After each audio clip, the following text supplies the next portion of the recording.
Hi, this is Scott Joyce Piano, and I am Scott Joyce. Today we're going to talk about Albert Lee, guitar player extraordinaire, his solo on the Rosanne Cash song, My Baby Thinks He's a Train. If you haven't heard it, go ahead and check it out, probably on Spotify, Apple Music.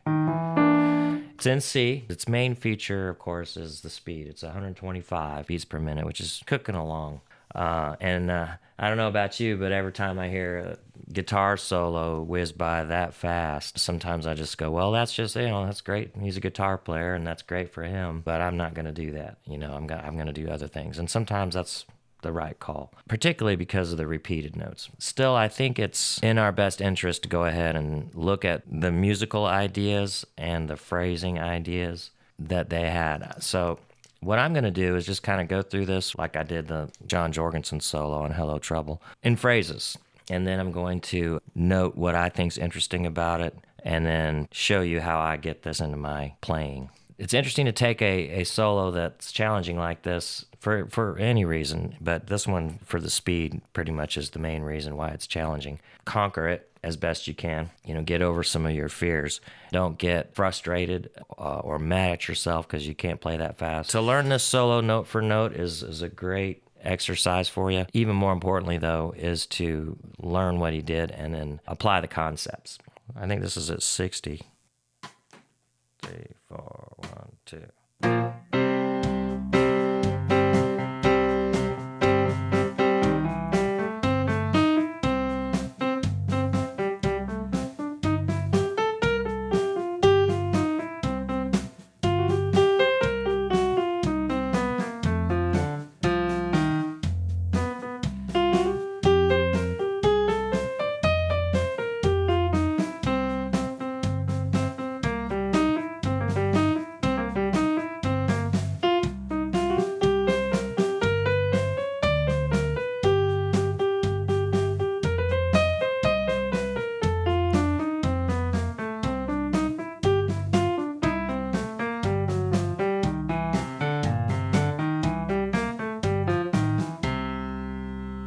It's actually kind of hard to play that slow now that I've learned it fast. But so I've got it at different tempos. You can download all the different tempo backing tracks in the links below and the transcript too. Let's do phrase 1. 1, 2, 1, 2.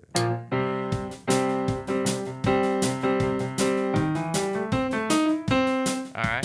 So about that phrase, again, just he starts on the flat 7. And I'm using a two-handed approach where instead of playing just 1, 2, 3, 4, 1, 2, 3. That's what he played. I'm doing this in octaves, fifths, B flat, F, B flat. 1, 2, 3, 4, 1 together, and then I'm going right, left, right, like that. 1, 2, 3, 4, 1, 2, 3.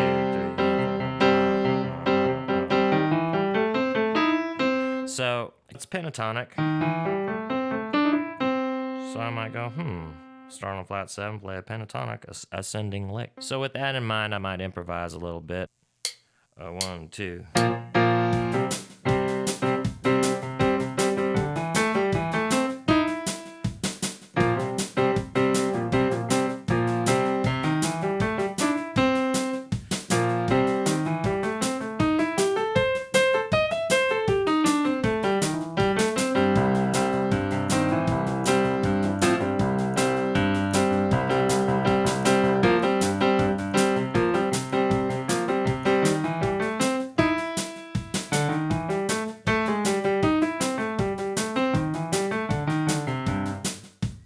Phrase 1 has some back and forth, and you can think like a drummer. Do some paradiddles, paradiddle, paradiddle, paradiddle, paradiddle, paradiddle, paradiddle, or paradiddle, paradiddle. It's para.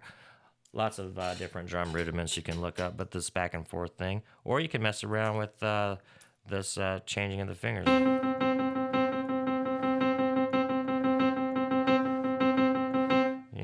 That's 3, 2, 1, and then I use my left hand if you want. You can do that.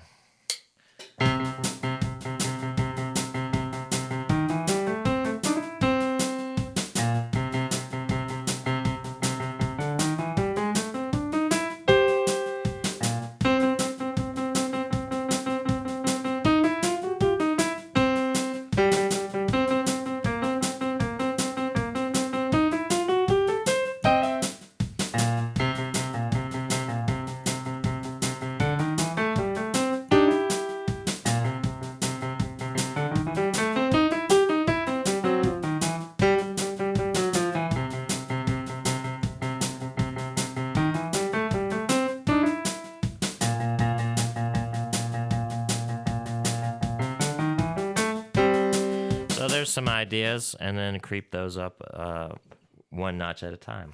So, speaking of repeated notes, there is just some repeated C's right after phrase 1. He goes, just a few more C's, 1 and 2 and 3 and 4, and then a couple of G's to start phrase 2. So he does have a lot of repeated notes. You could do stuff like that. That might even be a good way to practice the whole solo. Just keep an 8th note running the whole time.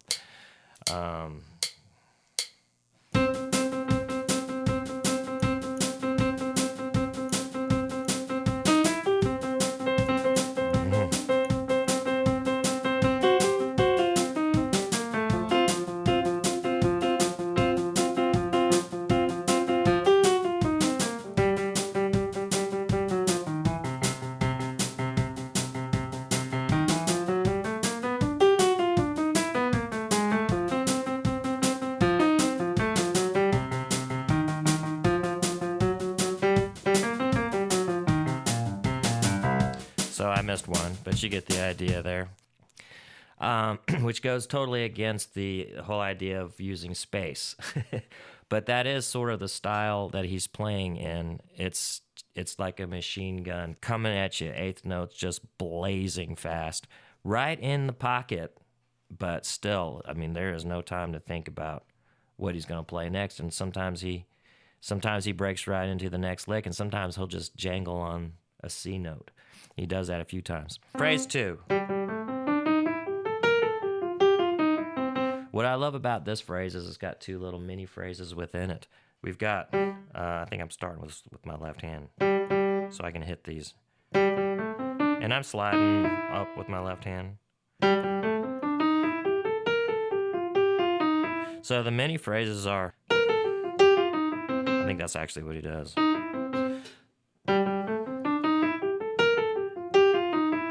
So I will, within that A phrase, you could try that and put a phrase within a phrase, 2 little phrases towards the end. Just use the same rhythm he does. And I might try this for a minute. Let's do what he did first. That worked.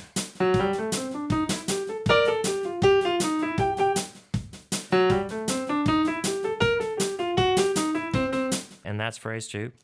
Phrase 3. He's going, this is what I call a rock and roll. He's just rocking out for a minute here. It's just a rock and roll. That part of it. And then he's falling into an F chord there. So what's cool about this lick? First of all, if you don't know this lick, that's a great lick. And he goes down to the D note, 6th note. On the F chord, and then he comes to the E flat there, so it's an F7. He does a lot of thirds in this solo. There's a third, there's a third, 2nd more or less, technically. But this rock and roll lick, he's bending on that, I'm pretty sure. And for piano, of course, we can't bend, but he's just going from F to F sharp to G. 1, 2, 3. Let's just rock and roll. 1, 2, 3. I'm staying on C. This is.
So there's some ideas. It's got me thinking, and I really want to learn that lick in all the keys. And that's a lot of fun to play that kind of thing. So rock and roll, and then falling into the A note, because that's part of your F chord. And phrase 4 is another rock and roll. He's just going up to the 7th of the F7. And that's blues. So he goes up, and he starts on a half step below the 3rd of the F. On a strong beat.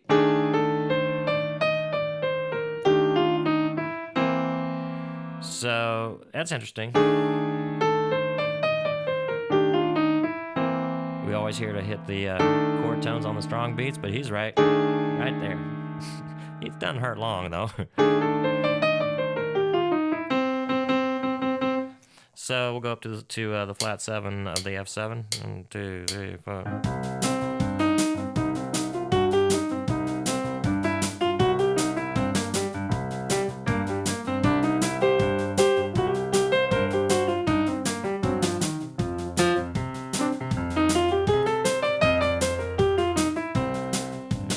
How about that?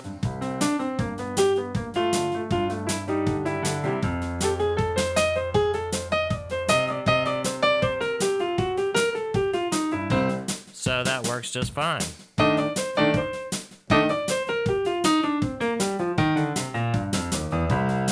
That'd be a fun lick to run up and down the keyboard. And then we've got some repeated notes. And then phrase 5 is featuring triplets.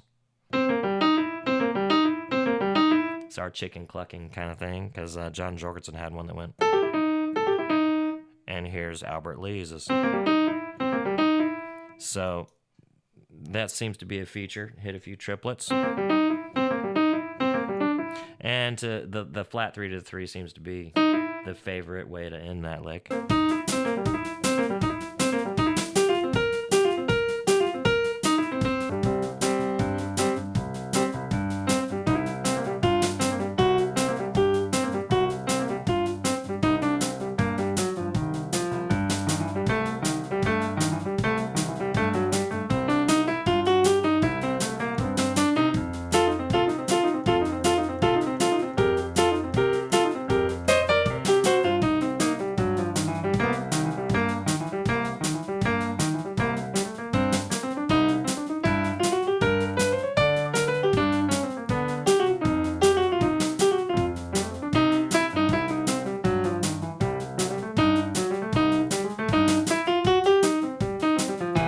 Anyways, just messing around with that idea. Phrase 6. Phrase 6 is a rock and roll lick. Going to the 5 chord. That's all it is. So he's rock and roll. He goes, he approaches that with it. Like that on the F. He's just ramping up for this G chord. It's sort of like he's, I think it was John Jorgensen that said that he got this idea of thinking about the next chord and starting to play before the chord change as if he were on that chord, from Django Reinhardt, I think is what he said. Anyway, another guitar player, and it gives the music a sense of that forward motion. So he's using a rock and roll lick. This could go anywhere. But it's still being used as, hey, we're moving on to something else. So I think we've all heard that lick. But the speed, that he plays it in, we haven't heard that all that often. But as a piano player, I might... That'd be a nice place to double stop it. And just the whole idea of half-stepping, having some chromaticism in our solos.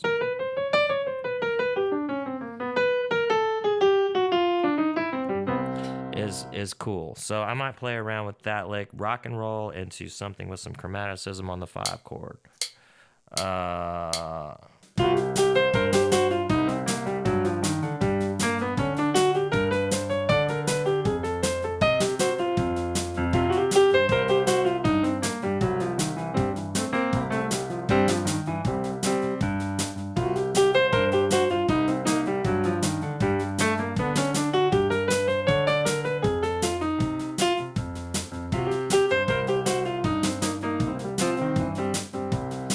That's phrase 6. And then there's some repeated notes. Phrase 7A. I've broken this down into two phrases because it is kind of one phrase, but it's kind of two.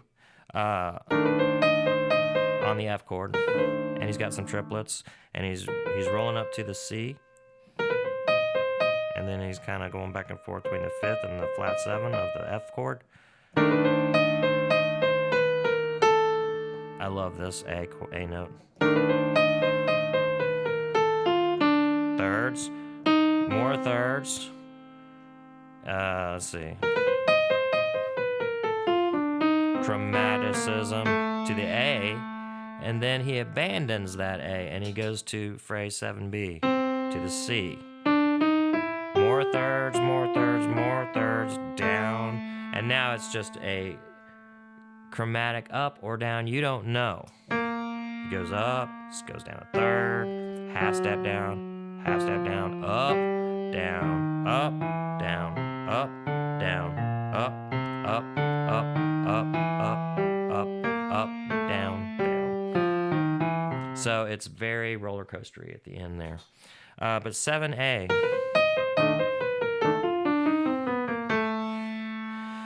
So you could start on. I like how he uses the D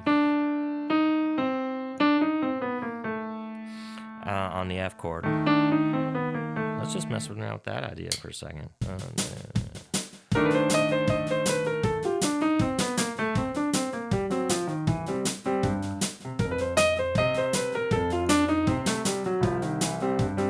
I'm just doing 7A.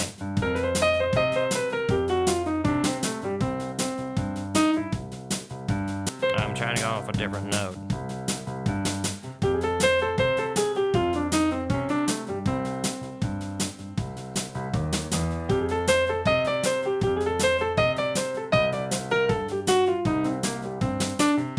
What else could we do? We could go.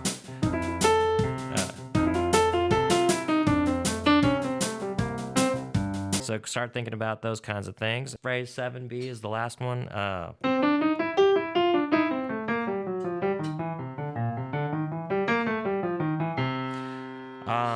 Patterns. Oh, this is something I meant to bring up last time. You know how we've all learned patterns and we run patterns, and you run the patterns through the chord changes, whatever it may be.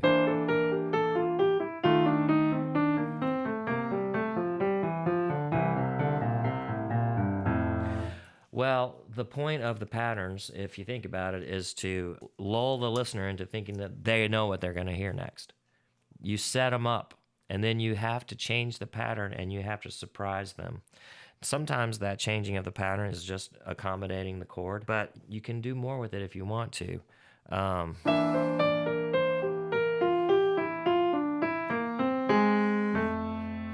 Surprise them. John Jorgensen did it on this thirds pattern on the G. I think it was.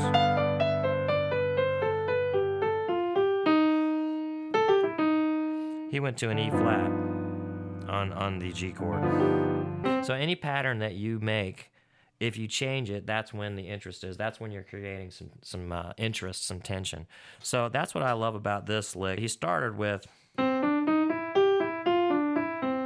That's not really that far-fetched of a lick.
as far as comping, just play the upbeats. 1, 2, 3, 4, comp a little thing here with the third and the seventh.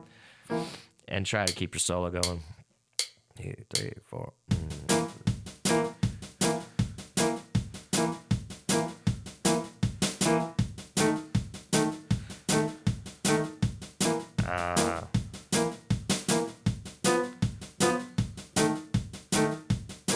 That kind of thing. And you can do little side steps.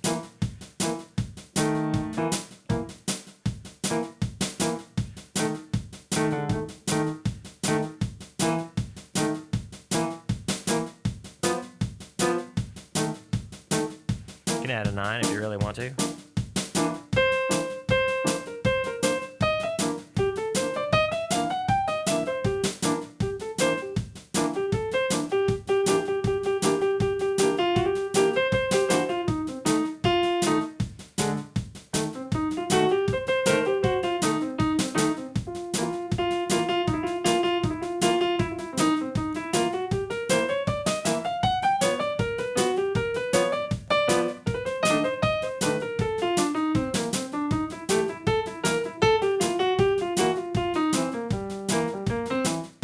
So, and then just speed it up a little bit. That was at 79, so here's 90. I'll just go on up to 99, 100. 1, 2, 3, 4. Just repeat notes.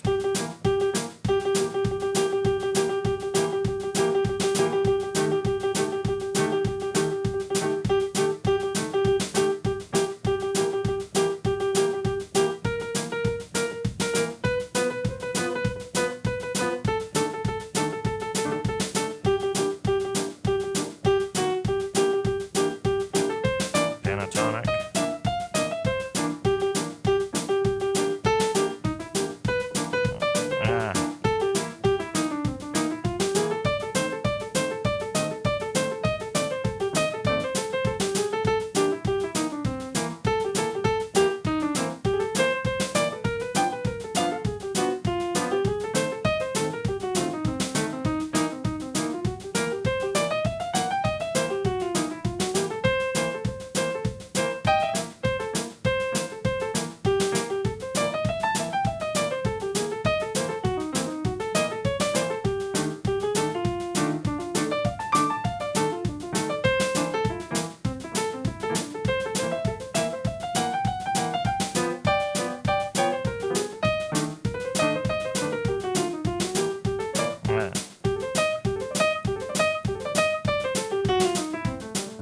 Lastly, of course, we've got to talk about the speed a little bit. Keep your sense of discovery and enthusiasm. And then when you start to pick up the tempo, keep as relaxed as you can so you don't get all,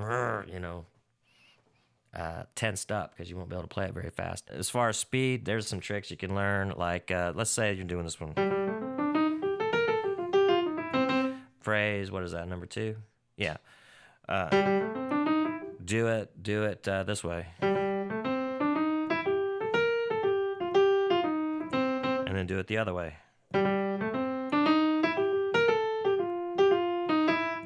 See, I was a little slow on the E flat. It isolates where you're slow. And then straighten it back out. Also try to play it kind of quietly. And see how relaxed you are and bring that same relaxed feel to it when you're trying to dig in more. Push on those, I use a little bit of wrist on the louder notes. Phrasing helps, accents help, where you're going to really push it. Double stops help. You might change fingering, try some different fingerings. It's okay. You walking's different than running, right? Playing fast is different than playing slow. So you might have to adjust your fingers as you get faster and faster and faster. You might find, you know what? I just don't have time to do this really cool fingering that I've worked out. That's okay. So just make a note of it. Change the fingering. A couple things I did that I noticed went by. I play a little whole tone thing.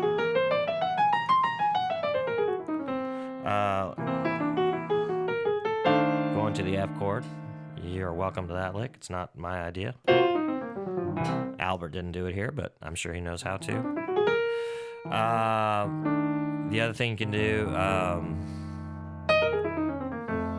It's a little jazzy, but you can do think of an F sharp 13,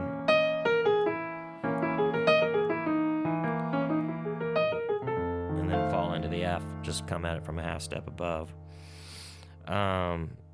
Anyway, keep your enthusiasm for piano. Don't be afraid of those fast guitar solos. You can do it.